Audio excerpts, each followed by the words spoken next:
میں نے جنوں اور انسانوں کو اپنی عبادت کے لیے پیدا کیا ہے۔ اللہ تعالیٰ نے ہمارے باپ کو کیوں پیدا فرمایا؟ ہمیں کیوں پیدا فرمایا؟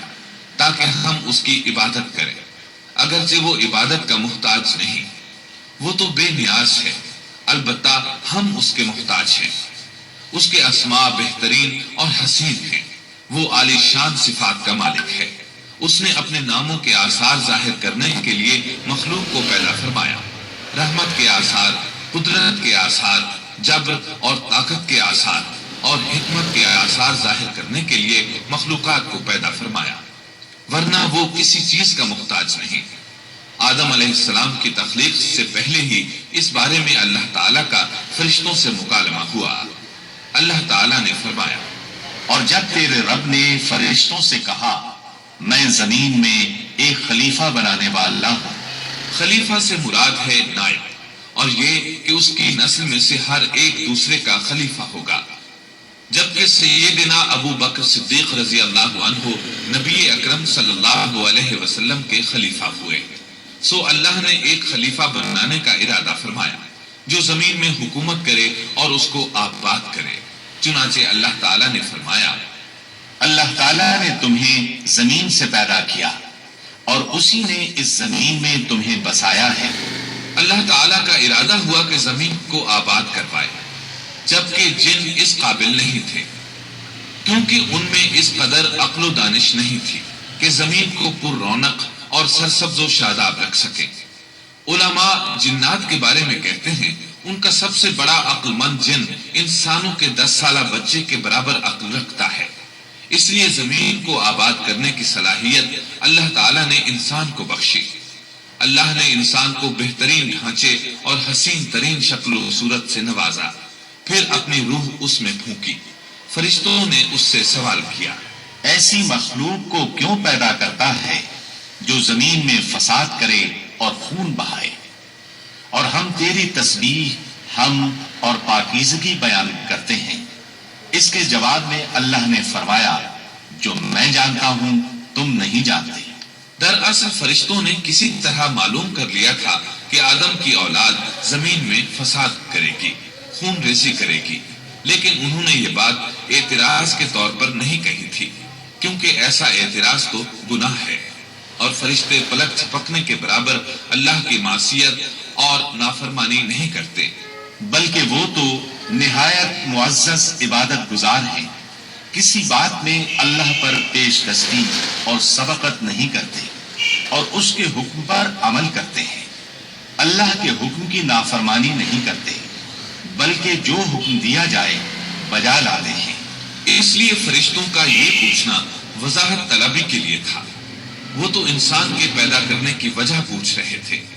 وہ زمین میں جنات کے اعمال اور کرتوت کا مشاہدہ کر چکے تھے، یعنی اللہ تعالیٰ نے انہیں پیدا کر کے اختیار دیا تو وہ فتنہ و فساد اور فسق و فجور میں مبتلا ہو گئے، اور اب ایک اور مخلوق زمین میں بسائی جا رہی تھی، تو اس بات کا امکان تھا کہ یہ مخلوق بھی ان کے نقش قدم پر چلے۔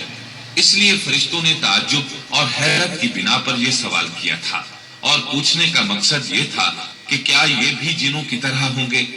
اس طرح انہیں یہ خدشہ لاحق ہوا کہ شاید ان سے اللہ کی عبادت میں کوتاہی یا کمی واقع ہوئی ہے، جس کی وجہ سے اللہ کو نئی مخلوق پیدا کرنا پڑی۔ اس لیے ان کی بات میں یہ بھی تھا کہ ہم تیری حمد اور ثنا بیان کرتے ہیں۔ بہرحال ان کے سوال کے 2 مقصد تھے، کیا یہ جنوں کی طرح فساد کرنے والی قوم ہے؟ کیا ہم سے تیری عبادت میں کوتاہی ہوئی ہے؟ اس پر اللہ تعالیٰ نے فرمایا، جو میں جانتا ہوں وہ تم نہیں جانتے۔ اس موقع پر فرشتوں کے ذہنوں میں ایک اور بات بھی آئی، وہ آپس میں کہنے لگے کہ اللہ تعالیٰ جو بھی مخلوق پیدا کرے گا وہ ہم سے زیادہ معزز اور عالم نہیں ہو سکتی۔ یعنی جب فرشتوں نے باقی مخلوقات کا جائزہ لیا، مثلا آسمان، زمین، پہاڑ، جن، چوپایوں وغیرہ کا، تو انہوں نے سوچا یہ ہم سے زیادہ مرتبے والی نہیں ہے، لہذا یہ مخلوق بھی پیدا ہو رہی ہے تو یہ ہم سے زیادہ مرتبہ نہیں رکھتی۔ یہ ہمارا خاص مقام ہے کہ اللہ کی تسبیح میں مصروف ہیں، کفر سے محفوظ ہیں، ہر حکم بجا لاتے ہیں، اللہ کے تمام احکامات پورے کرتے ہیں، آسمان اور زمین میں اس کا حکم نافذ کرتے ہیں، اور اللہ کے نزدیک ہم سب سے زیادہ شرف والے ہیں۔ لہٰذا اگر یہ نئی مخلوق انسان بھی پیدا ہو جائے تو کیا ہوا، ہم سے زیادہ معزز اور علم والی تو نہیں ہوگی۔ بہرحال جب اللہ تعالیٰ نے آدم کو پیدا کیا تو زمین کی مٹی لانے کا حکم فرمایا، چنانچہ اللہ تعالیٰ کے پاس مٹی لائی گئی۔ امام ترمذی اور امام احمد رحمت اللہ علیہ نے ایک حدیث بیان کی ہے جس کے الفاظ کچھ یوں ہیں: اللہ تعالیٰ نے آدم علیہ السلام کو مٹی کی ایک مٹھی سے پیدا فرمایا۔ اس مٹی کو اللہ تعالیٰ نے پوری زمین سے اٹھوایا تھا۔ یہی وجہ ہے کہ آدم کی اولاد زمین کے لحاظ سے ہی ظہور پذیر ہوئی۔ بعض سرخ رنگ کے ہیں تو بعض سیاہ اور بعض سفید، اور کچھ اس کے درمیان میں ہیں۔ بعض نیک ہیں، بعض خبیث، اور کچھ پاکیزہ قسم کے ہیں۔ انسان کی تخلیق مٹی سے شروع ہوئی، اس مٹی کو پانی سے تر کیا گیا تو یہ طین بن گئی۔ اسی وجہ سے قرآن مجید کی بعض آیات میں تراب کا لفظ آیا ہے۔ تراب خشک مٹی کو کہتے ہیں، اور بعض آیات میں طین کا لفظ آیا ہے۔ طین تر اور بھیگی مٹی کو کہتے ہیں۔ اللہ تعالیٰ فرماتے ہیں خلقہ من تراب، یعنی آدم کو تراب سے پیدا کیا گیا۔ مٹی کی عام حالت کو تراب کہتے ہیں۔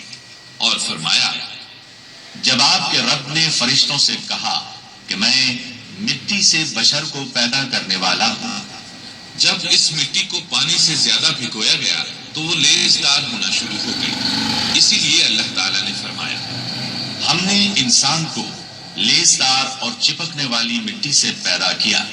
پھر اللہ تعالیٰ نے اپنے مبارک ہاتھوں سے انسان کا ڈھانچہ تیار کیا۔